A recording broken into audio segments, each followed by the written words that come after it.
Où sont les visions aujourd'hui? Maonyo iko wapi leo? Dieu a-t-il menti? Eti Mungu alilanda? Vos jeunes gens auront des visions. Vijana vyenu vitapata maonyo. Mais nos jeunes gens d'aujourd'hui, Vijana vyetu vya leo, leur vision c'est coucher seulement avec les filles d'autrui. maonyo yao ni kulala mpaka na mabinti ya Quand wenyewe. est-ce que Dieu va utiliser vos membres? Ni wakati kani Mungu atatumikisha viungo vyenu?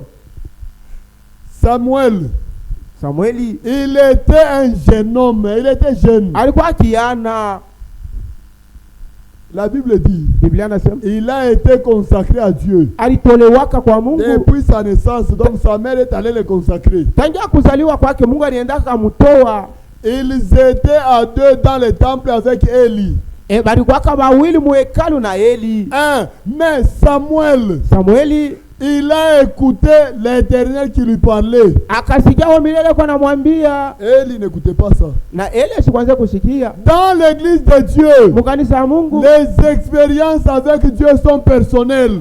maonjo na Mungu ni ya upekee. Si la sœur ne prend pas les choses au sérieux, toi prends les choses de Dieu au sérieux. Kama dada ye asibebe bintu vya Mungu na ujasiri, toi prends les choses de Dieu au sérieux. beba bintu vya Mungu na ujasiri yote. Si dans votre maison les autres négligent les choses de Dieu, kama munyumba yako bengine beko na sula bintu vya Mungu, toi consacre-toi à Dieu de tout ton cœur. wewe ujitoe kwa Mungu na moyo wako Ce wote. que Dieu fera avec toi, Kile Mungu atafanya il na ne le wewe, fera pas avec les autres qui négligent. ashitakifanya na wale wengine bakusula.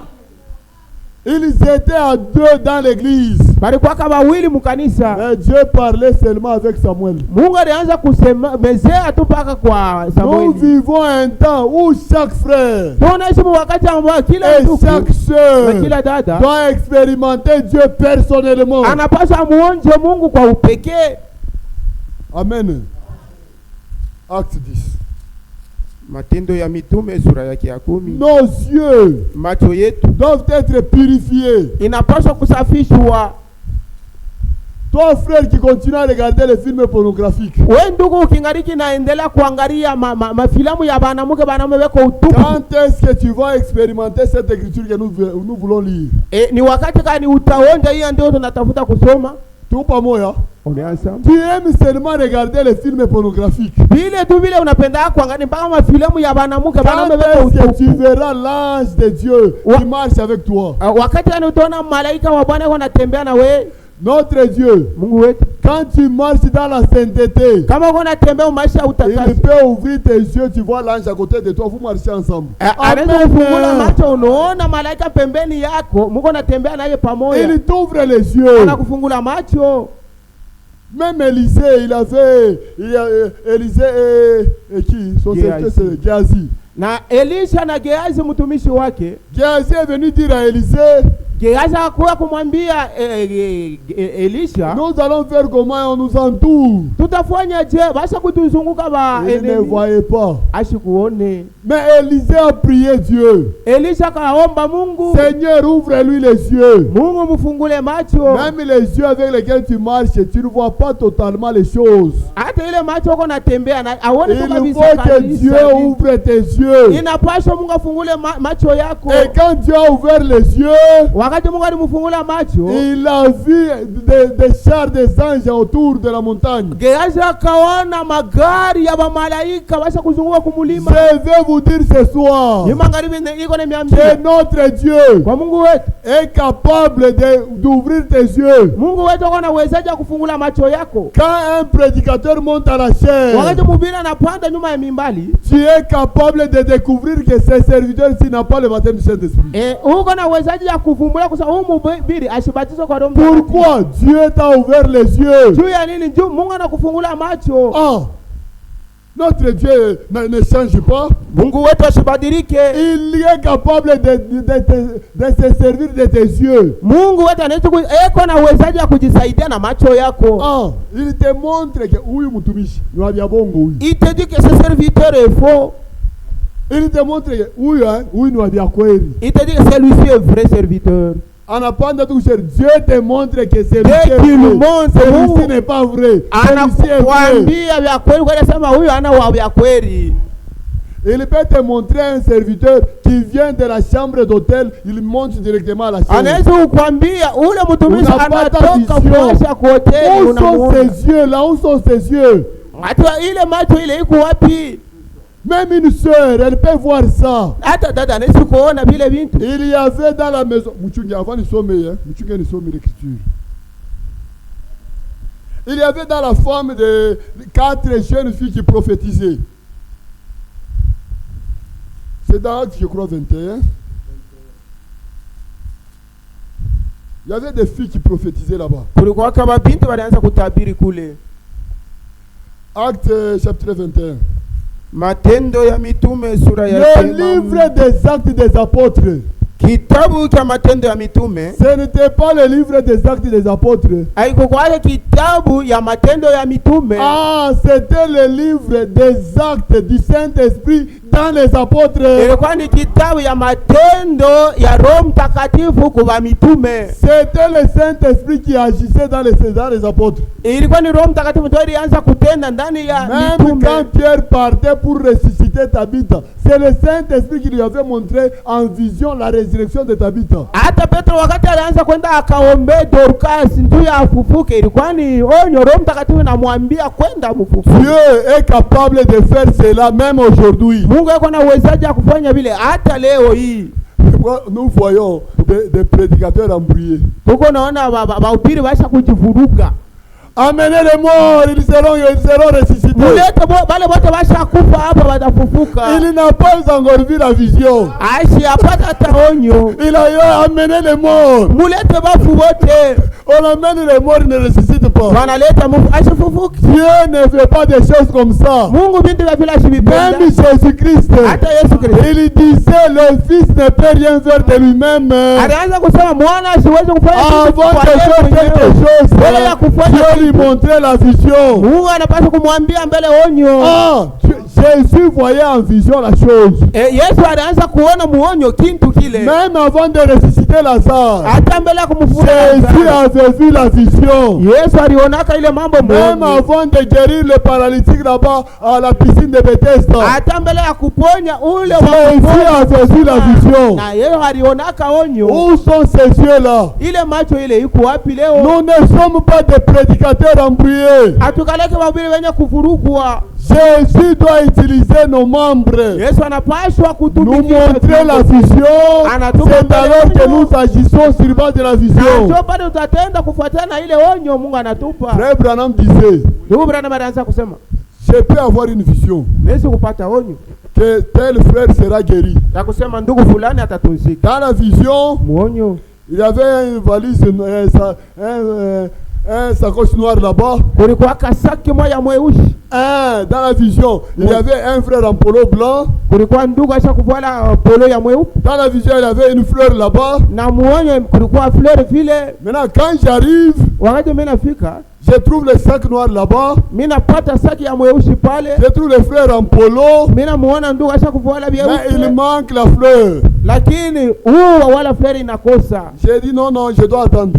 Mimi nasema hapana, mimi Il napaswa faut que les éléments se complètent, soient au complet. inapaswa vitu vyote vieneane. Et il voit une maman qui vient avec la fleur. Na anaona mama mwana kuwa na ua Il met là-bas. Il anaiweka dit, pale. ah, la vision est correcte. Anasema oh, ile Et onyo ni alors qu'il kweli. va prononcer la parole et la personne est ressuscitée. Na pale atatangaza msemo na ule mtu anapata matunzo. Dieu a besoin de vos membres. Mungu yuko na lazima na viungo vyenu.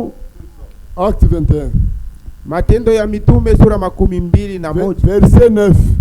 mstari yake ya 9. Il y avait 4 filles vierges qui prophétisaient. Kulikuwa kama binti ine babikira wale walianza kutabiri. Ma soeur, même si tu as 30 ans, tu gardes ta virginité. Dada, hata kama ushakuonesha miaka 13, chunga ubikira wako. Parce que tu seras un membre que Dieu va utiliser. Kwa maana utakuwa kiungo kile Mungu atatumikisha. Dieu peut te montrer en vision des choses réelles. Mungu kuonyo anaweza kukwambia vitu vya kweli.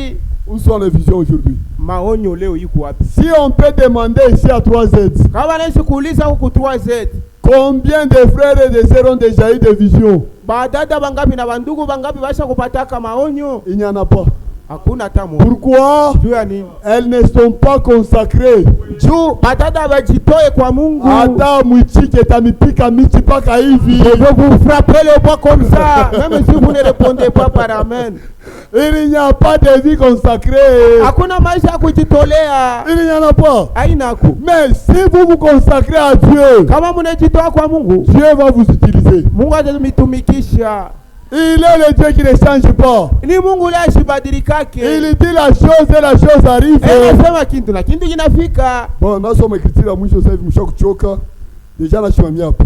Je lis la dernière écriture pour m'arrêter. Acte 10 que je voulais lire. Acte 10. Matendo ya Mitume sura yake ya 10. Frère, si l'arbre de la connaissance du bien et du mal kama mtu ya kufahamu vibaya na vizuri peut prendre des choses de l'Amérique, inaweza kubeba bintu vya kwa Amerika, les amener sur ton téléphone, tu vois ça. Inakupelekea msimu yako na uneviona. Aujourd'hui, l'arbre de la connaissance du bien et du mal nous montre en vision les choses qui se font en Amérique. Mtu ya kufahamu vibaya na vizuri leo viko natuambia vintu viko nafanyia kwa Amerika. Ça nous montre ça, on voit ça. Iko natuonesha na kuiona tuko na. À combien plus forte raison mara ngapi le Saint-Esprit Roho Mtakatifu ne peut-il pas nous montrer les choses venant de Dieu? haiwezi kuituambia vintu vya kutokea kwa Mungu? Frère, le Saint-Esprit est capable de nous montrer même les choses qui doivent arriver après-demain. Roho Mtakatifu kuna uwezaji ya kuituambia vintu vile vitafika kesho yake. Avec tes yeux tu vois ça. Na macho yako unaviona. Amen. Soyez consacrés à Dieu de tout votre corps. Mwili yenu yote mnapaswa kujitolea nayo kwa Mungu. Acte 10. Matendo ya Mitume sura ya 10. Il y avait à Césarée un homme nommé Corneille. Kulikuwaka ku Césari mtu mmoja anaitwa kwa jina ya Cornelio. S'enteignait dans la cohorte dite italienne. Alikuwa akida mkinkundi kile kinaitwa Italia. En d'autres termes, c'était un soldat. Ni munamna nyingine ni kusema ni akida mkubwa wa askari. Il y a des soldats ici. Vivez la vie de Christ. Kwa maana kama peko askari hapa muishi maisha ya Ukristo. Cela ne veut pas dire que si tu es soldat, tu dois mener n'importe quel genre de vie. Ila imaanisha kusema sasa vile uko askari unapaswa kuishi tu kiishi maisha yote. Cet homme était pieux. Huyu mtu alikuwa kamtawa et craignait Dieu. Na alianza kuogopa Mungu avec toute sa maison. Na nyumba yake pamoja. Il faisait beaucoup d'aumônes au peuple. Alianza kukabula mali yake kwa watu. Et priait Dieu continuellement. Na alianza kuomba Mungu wakati yote. Vers la 9e heure du jour. Kusaa ya 9 ya mchana. Je crois c'est à 15 heures. Il vit clairement dans une vision. Akaona waziwazi ndani ya onyo un ange de Dieu qui entra chez lui. Malaika wa Mungu aliingia kwake. Frère, si tu as une vie consacrée, kama kuna maisha ya kutoelewa kwa Mungu, un jour frère Branham était dans sa chambre, l'ange est entré. Siku moja ndugu Branham alikuwa kuikala nyumbani mwake, malaika akaingia. Billy Paul a vu cet ange-là. Billy Paul akamuona ule malaika. Frère, Dieu ne change pas. Mungu asibadilika. Il est capable de te montrer un ange dans ta maison. Eko na uwezaji kukuambia malaika mnyumba yako. Tes yeux, tu les utilises comment? Namna gani unatumikisha macho yako? Il voit un ange dans sa maison. Akaona malaika mnyumba yake. C'était un homme consacré. Alikuwa kama mtu mtawa wa kujitolea. Un homme souillé. Ana mtu wa buchafu. Notre Dieu, Mungu wetu, ne fera jamais son habitation dans un lieu souillé. Ashita ikalaka kama ndani ya nyumba ya buchafu. Ne livrez pas vos membres au péché. Usitoe viungo vyenu mzambi. Que vos yeux, macho yenu, vos oreilles, masikio yenu, votre langue, ulimi yenu, vos pieds, mikulu yenu, vos mains, mikono yenu, soient livrés totalement à Dieu. Wote itolewe kwa Mungu. Et Dieu vous bénira. Mungu atamibariki. Ne chantez pas seulement comme nous avons l'habitude de chanter. Mushime mpaka vile tunekana na zoezi ya kuimba. de mes yeux, de mes yeux, de mes yeux. Na macho yangu, na macho yangu. Je veux voir Jésus de mes yeux. Tamuona Mungu ku macho yangu. De mes pieds, de mes pieds, de mes Ku pieds. mikulu yangu, mikulu na mikulu Je yangu. veux suivre Jésus. Na mikulu yangu nitamufuata De Yesu. ma bouche, de ma bouche, Na de ma kinywa bouche. yangu, na kinywa yangu. Je veux prêcher Jésus de ma bouche. Etamuhubiri Kristo mu Mes kinywa oreilles, yangu. mes oreilles, mes oreilles. Mu mashikio yangu. Je veux écouter. Ne chantez pas seulement ça comme ça. Musiimbe tu vile. Consacrez-vous totalement à Dieu. Wote Et mujitoe kwa Dieu vous Mungu. Na utilisera. Mungu atamitumikisha. Quiconque mène une vie de sainteté, Wote ule il naishi est maisha agréable à wa Dieu. kumpendeza Mungu. Pour ce soir, Juu ya magharibi, que le grand Dieu du ciel, Mungu mkubwa wa kumbingu, son nom c'est Jésus-Christ, jina yake ni Yesu que Kristo. ce Dieu la bénisse les sœurs, Ule Mungu que abariki ce Dieu la madada, bénisse les frères, abariki wandugu. au nom de Jésus-Christ. Jina ya Yesu Kristo. Consacrez-vous à l'Éternel, Mujitoe kwa wa milele. gardez-vous purs, Mujitunge safi et Dieu vous bénira. na Mungu atamibariki. On continue le dimanche de voulant. Mungu akipende mujuma tutaendelesha. Invitez quelqu'un Mwalike kwa mtu moyo qu'il vienne écouter akuya shiki la pure parole de Dieu. neno safi ya Mungu. Que Dieu vous bénisse. Mwembariki.